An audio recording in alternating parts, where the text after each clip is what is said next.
March 3, 1943. Admiral Kimura's standing on the bridge of his flagship, watching 8 destroyers protect 8 fully loaded transport ships cutting through the Bismarck Sea. He's confident. Why wouldn't he be? The Japanese navies owned these waters for over a year, and the Americans haven't been able to touch them. His convoys carrying 6,900 soldiers who are desperately needed at Leh, and every single captain under his command believes they'll arrive safely. Here's what Kimura doesn't know. What no Japanese officer could possibly imagine in their worst nightmare. American mechanics in Australian workshops have spent months turning ordinary bombers into something that'll change naval warfare forever. And in less than 4 hours, modified B-25s with 8 machine guns sticking out of their noses are going to turn his entire convoy into burning wreckage scattered across the ocean. This isn't just another battle story. This is about how a bunch of mechanics with wrenches created a weapon that terrified an entire navy. Before we get into this, smash that like button and subscribe if you want more insane military history. What happens next is absolutely wild. Hit the bell so you don't miss it. So why were the Japanese so confident? Here's the thing, they had every reason to believe this convoy would make it through without a scratch. For over a year, Japanese warships had sailed the route between Rabaul and Leh, like they owned it. And, honestly, they basically did. The Americans had thrown everything they had at previous convoys, and nothing worked. High-altitude bombing from B-17 flying fortresses? Useless. Those bombers would fly at 20,000 feet, drop their payloads, and maybe hit the ocean somewhere near a ship if they got lucky. Moving targets on water are insanely hard to hit from that height, and the Japanese knew it. They'd watched American bombs splash harmlessly into the sea dozens of times.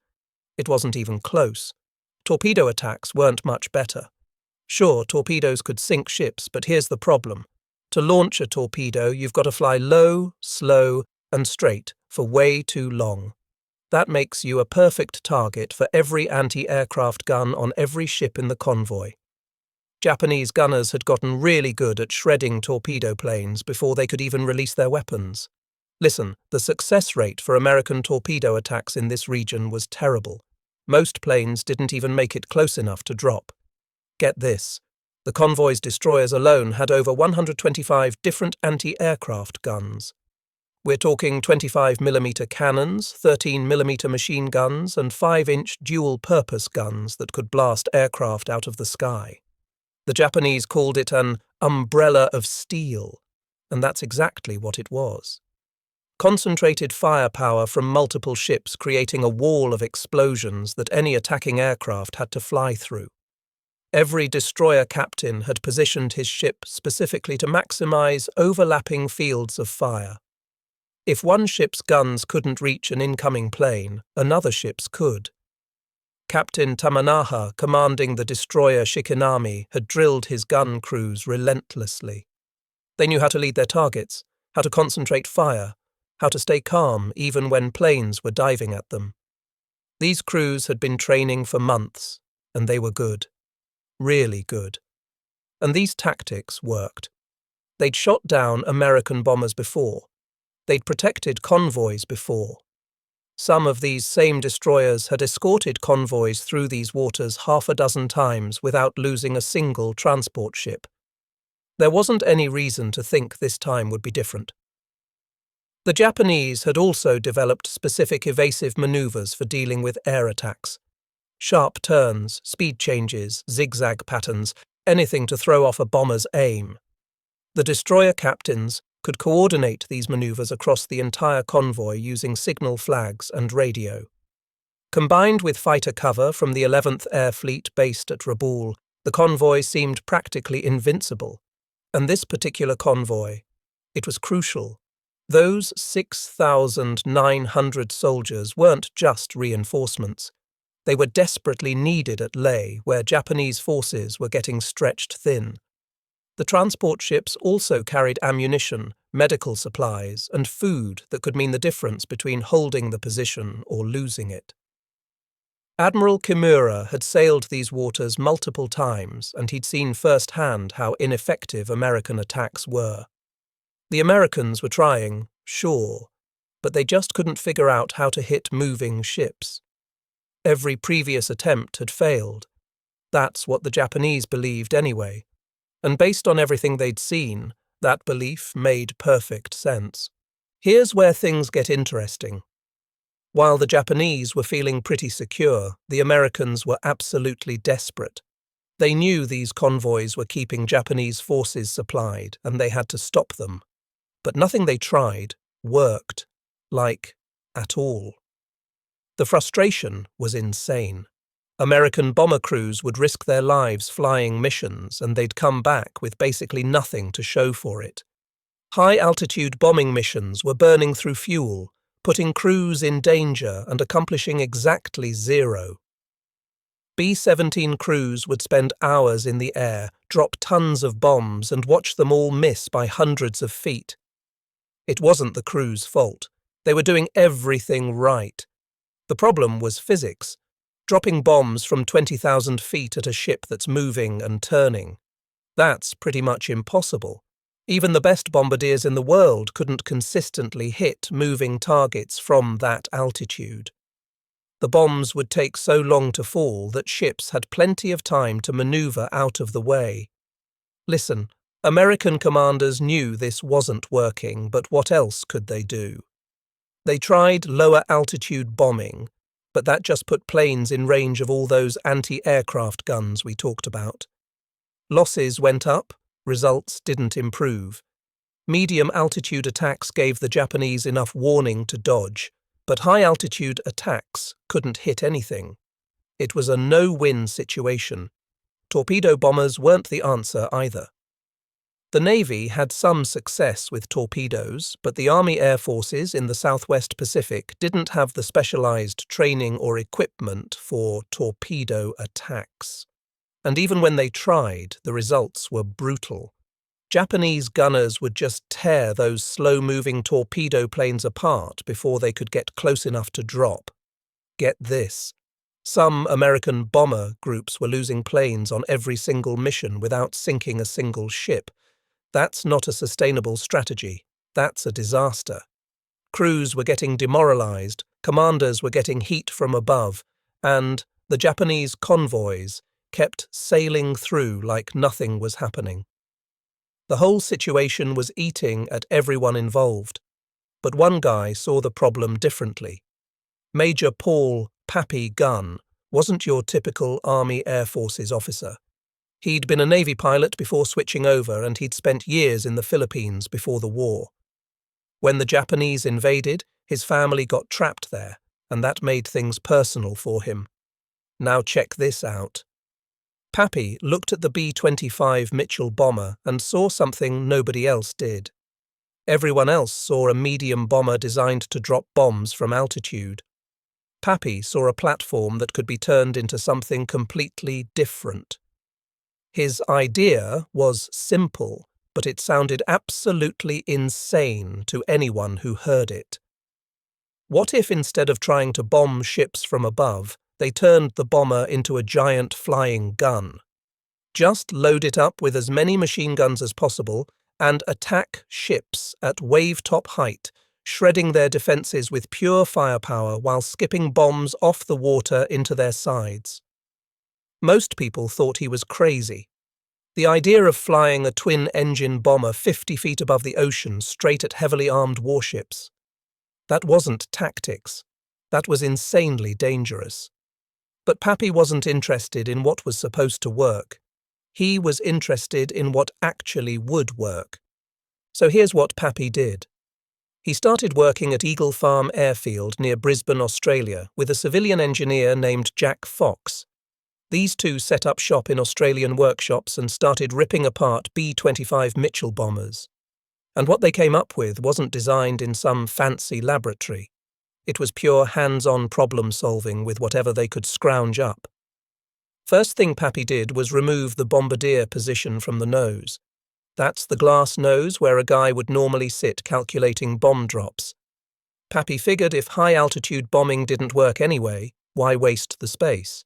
So out it went. In its place, he started cramming in .50 caliber machine guns. Initially, 4 guns. Then he thought, why stop there?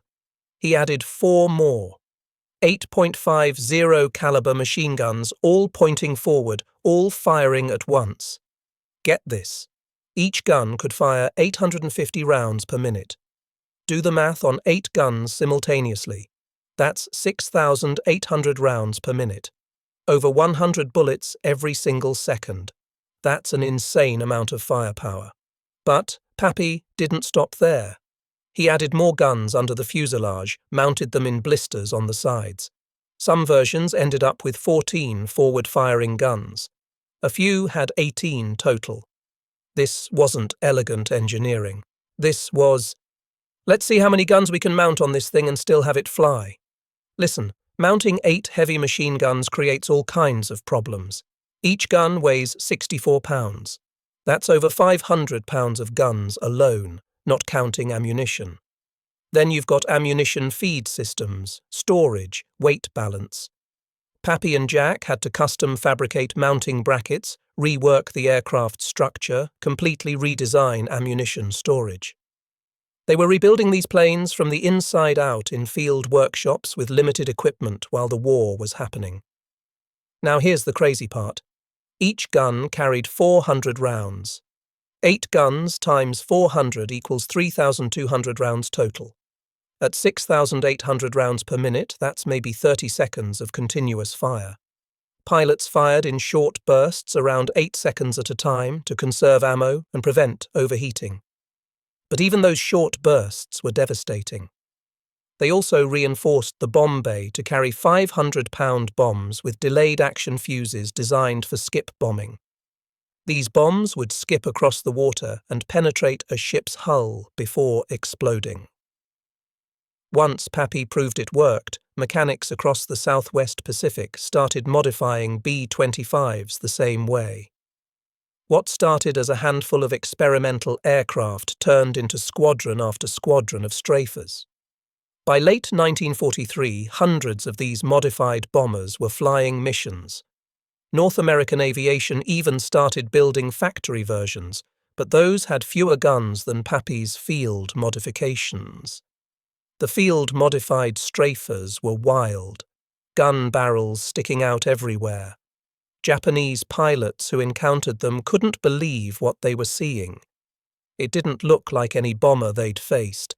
It looked like someone had taken a regular aircraft and turned it into a flying weapon designed for one purpose, destroying ships at close range. And that's exactly what it was. Now here's where it gets wild. Having 8 machine guns was one thing, but Pappy also developed a completely new tactic. It's called skip bombing, and it's exactly what it sounds like. You fly at wave-top height, like 50 feet above the ocean, race toward your target at full speed, and drop your bomb so it skips across the water like a stone. If you time it right, the bomb bounces off the water, slams into the ship's side, and explodes. But here's the genius part. While you're making that approach, all 8 nose guns are firing, suppressing the anti-aircraft defenses. They can't shoot effectively because you're shredding their gun crews with 100 rounds per second. Get this. Flying at 50 feet means you're below most of the ship's main guns. Those big 5-inch guns on destroyers, they can't depress low enough to hit you. The smaller guns can reach you, but only if crews stay at their stations, while tracer rounds tear through everything around them. When a strafer comes in that low and fast, there's maybe 20 seconds from when you spot it to when it's on top of you. 20 seconds to react, aim, and fire while 8 machine guns light up your deck. Most gun crews couldn't do it. Listen, skip bombing requires insane precision. You've got to fly around 200 miles per hour at 50 feet. Drop the bomb too early. It skips over the target. Too late, you hit the superstructure instead of the hull. Wrong angle, it just splashes. Pilots practiced until they could do it instinctively. But when they got it right, devastating. The delayed action fuses let the bomb penetrate the hull before detonating. So instead of exploding outside the ship, it explodes inside, doing way more damage. A 500-pound bomb going off inside a cargo hold is game over. And here's why this was genius. The Japanese had tactics for everything the Americans threw at them before. High-altitude bombing, evasive maneuvers, torpedo attacks, concentrated anti-aircraft fire, but skip bombing from wave-top height with overwhelming forward firepower. They'd never seen it. Their doctrine didn't account for it. Their training didn't prepare them. Admiral Kimura's convoy was about to become the testing ground on a large scale. Pappy's strafers had flown missions before March 1943, but nothing like what was coming. 13 modified B-25s were going to hit that convoy with everything they had. No high-altitude runs, no predictable torpedo approaches, just straight-in attacks at 50 feet with 8 guns blazing and bombs skipping across the water. Japanese lookouts had been trained to spot high-altitude bombers and torpedo planes making long approaches. They weren't looking for aircraft racing at them at wave-top height. By the time you realized what was happening, it was too late. So here's what happened on March 3rd, 1943. Admiral Kimura's convoy is sailing along, 8 destroyers protecting 8 transport ships. Everything seems normal. Japanese lookouts spot American aircraft approaching at medium altitude. They report it as standard bombing formation, B-17 and B-25 coming in around 7,000 feet. This is exactly what they've trained for. Gun crews swing their weapons toward the incoming aircraft, ready to throw up that umbrella of steel. But here's what they don't see yet. Down at wave-top height, 13 modified B-25 strafers are coming in fast and low. The high-altitude bombers? Just a distraction. The real attack is happening 50 feet above the water, and by the time the Japanese realize what's going on, it's way too late. Get this. The first strafer comes in so low that sailors don't spot it until it's within 500 yards. Then all 8 nose guns open up. Tracer rounds light up the sky like streams of fire, and suddenly the deck is getting shredded. Gun crews focused on high-altitude bombers suddenly have rounds tearing through their positions. The noise alone is insane. 100 bullets per second hitting metal creates this continuous roar. And while those guns suppress the defenses, the pilot drops his bomb at 250 yards out. The bomb hits the water, skips twice, and slams into the hull just above the waterline. 3 seconds later, it detonates inside the cargo hold. Listen, within 5 minutes, 2 transports are on fire. The Japanese try to respond, but their crews can't keep up. These strafers aren't following any predictable pattern.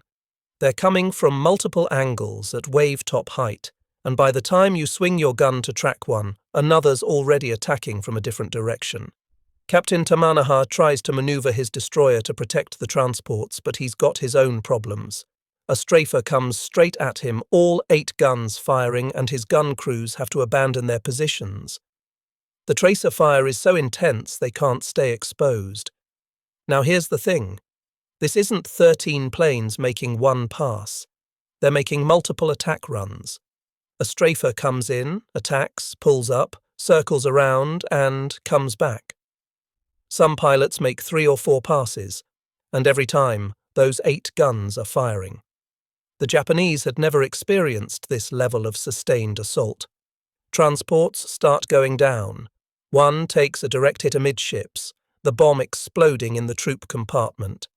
The ship lists immediately. Another gets hit twice in rapid succession. Engine room, then forward hold. Within 10 minutes, she's sinking. The destroyers lay smoke screens, but it doesn't help. The strafers attack from such low altitude they're underneath the smoke. They can see fine. The smoke just makes Japanese coordination harder. By 1100 hours, 4 transports are sunk or sinking, and the remaining 4 are damaged. The destroyers are trying to protect what's left while also trying to survive because strafers are hitting them too. One destroyer takes a skip bomb at the waterline.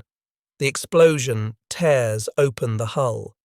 Within minutes, she's taking on water and losing power. The absolute worst part? They can't run. The mission is to get those soldiers to lay, so they can't scatter back to Rabaul. They have to fight through, but that means staying in range of strafers that keep coming back. By early afternoon, all 8 transports are gone. 4 destroyers hit, 1 sinking, others damaged.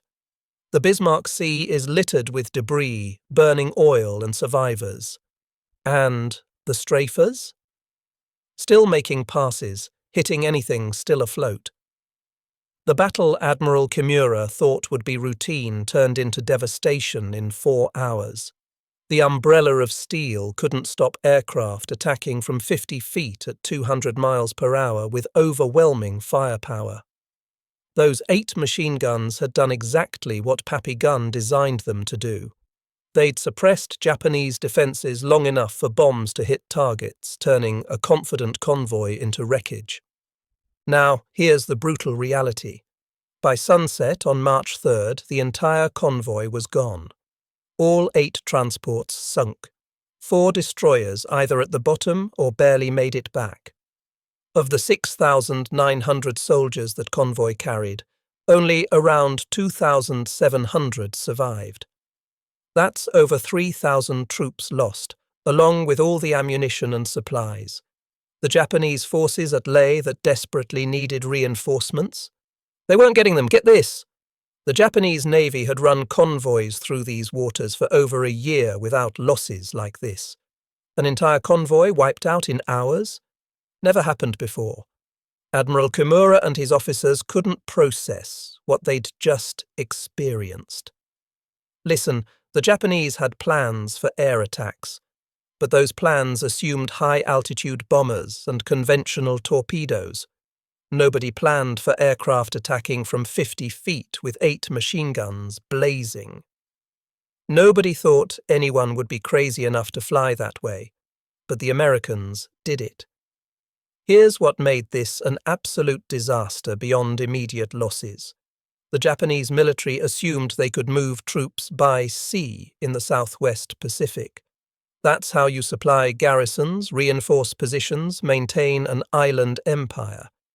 But if convoys could get devastated like this, that strategy falls apart. The Japanese Navy tried to figure out how to counter this tactic. The conclusion? They didn't have a good answer. You can't defend against aircraft attacking from wave-top height when your guns can't depress low enough and crews can't stay at their stations under that firepower. Japanese commanders started calling the modified B-25s the 8-gun devils. Sailors who survived told stories about tracer fire that looked like lasers. The psychological impact was massive. Crews that felt confident now knew any convoy run could turn into another Bismarck Sea. And here's what really changed everything. After the battle, Pappy Gunn's modification became standard across the Southwest Pacific. More B-25s got converted. Squadrons trained in skip bombing. What started as an experimental mod became official doctrine. The Imperial Navy tried to adapt. Night convoys only. More escorts. Timing runs to minimize exposure. These measures helped but couldn't eliminate the threat. And every measure meant slower resupply, fewer reinforcements, garrisons slowly starving. The Battle of the Bismarck Sea didn't just sink ships. It broke the Japanese Navy's confidence in operating contested waters. It proved American innovation could overcome tactical experience. And it showed that sometimes the most effective weapon isn't designed by engineers in laboratories, but built by mechanics solving problems in the field. So here's the bigger picture of what the Battle of the Bismarck Sea actually meant for the war. The Japanese Navy basically stopped trying to run daylight convoys through the Southwest Pacific after this. They'd lost too many ships, too many men, and they couldn't figure out how to counter the strafer threat effectively. That meant Japanese garrisons on islands throughout the region started running out of supplies. Troops that were supposed to get reinforcements just sat there waiting for ships that never came. Get this. By mid-1943, there were hundreds of B-25 strafers operating across the Pacific theatre. What Pappy guns started in Australian workshops had spread everywhere. The 5th Air Force, the 13th Air Force, squadrons throughout the region were all flying modified B-25s with those 8-gun noses. And they weren't just hitting convoys anymore. They were attacking harbours, destroying ships at anchor, taking out anything Japanese that floated. The Japanese military called these attacks devastating in their own reports. Listen, the strafer became the most feared weapon in the Pacific for Japanese naval forces. Sailors would rather face high-altitude bombers all day than deal with one strafer run. The psychological impact was that intense. You could train for conventional air attacks. You could develop tactics, drill your crews, prepare mentally. But when a strafer came at you from 50 feet with 8 machine guns firing and nowhere to hide, that's a different kind of terror. Now here's the thing about supply lines. Japan's an island nation, and their whole empire in the Pacific was a bunch of islands. You can't hold islands without supplies. You can't fight without ammunition. You can't sustain troops without food and medicine.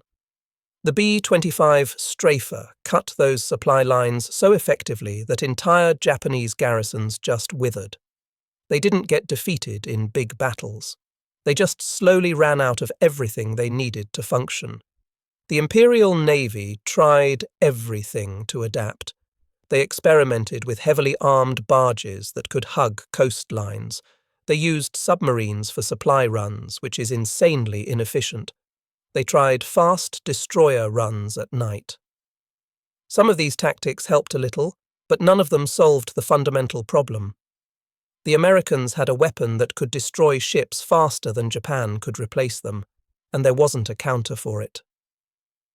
By late 1944, the B-25 strafer had been so successful that even factory-fresh bombers were coming off North American Aviation's assembly lines with forward-firing guns already installed.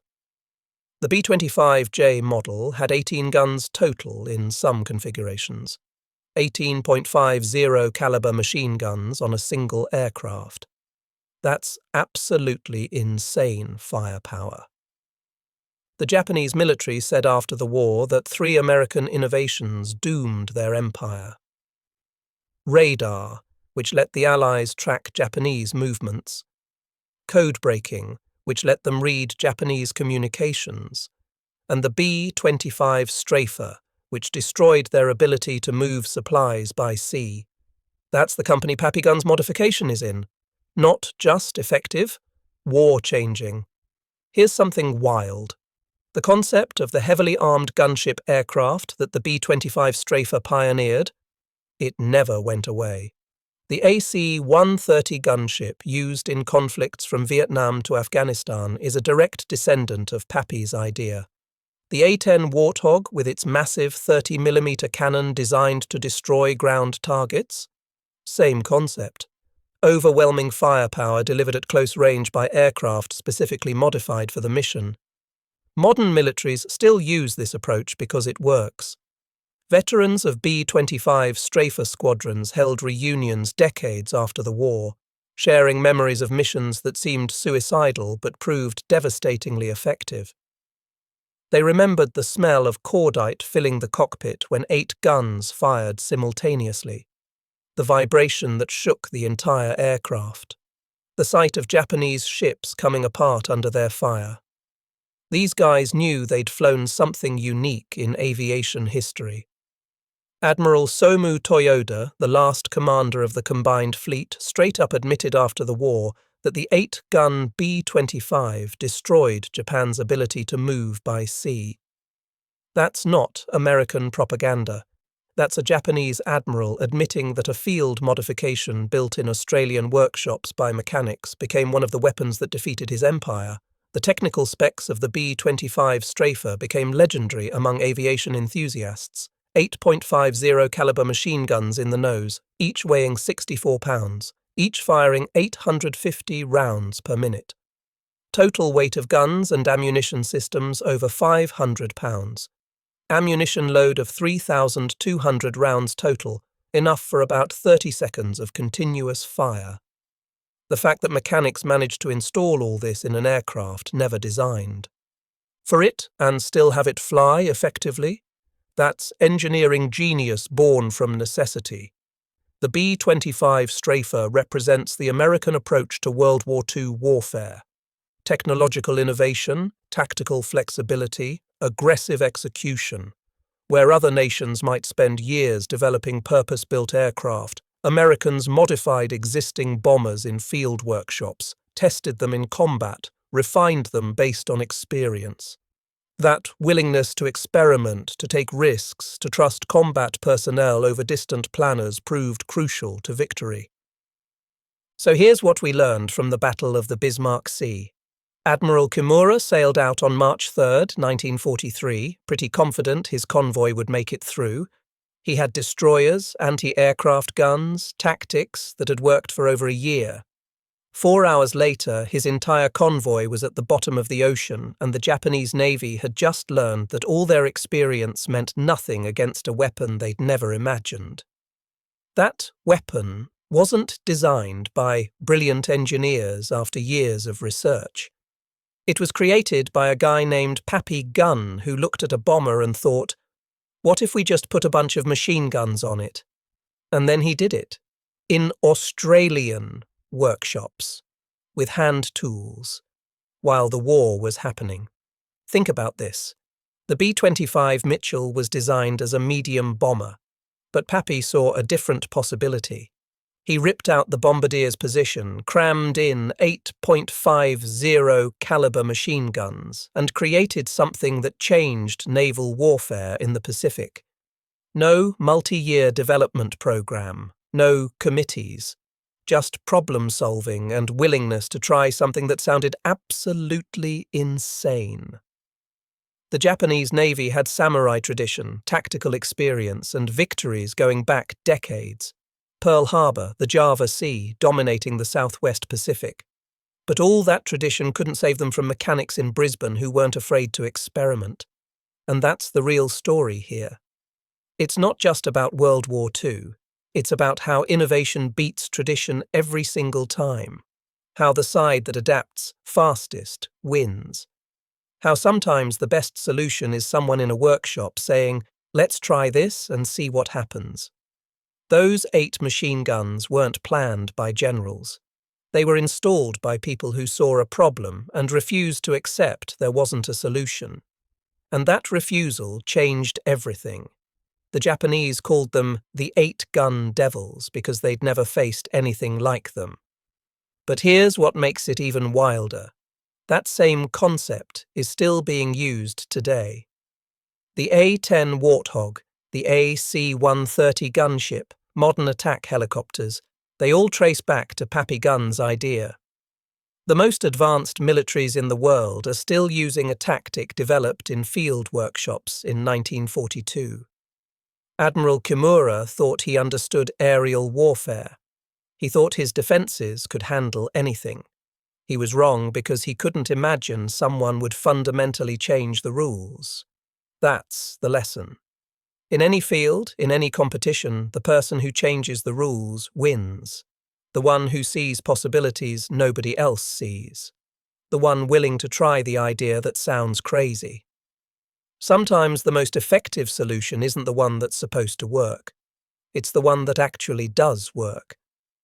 And sometimes the difference between those two things is just someone brave enough or crazy enough to find out. If you enjoyed this story about innovation beating tradition, hit that like button and subscribe for more military history like this. Drop a comment and let me know what other wild World War II stories you want to hear about. Thanks for watching, and I'll see you in the next one.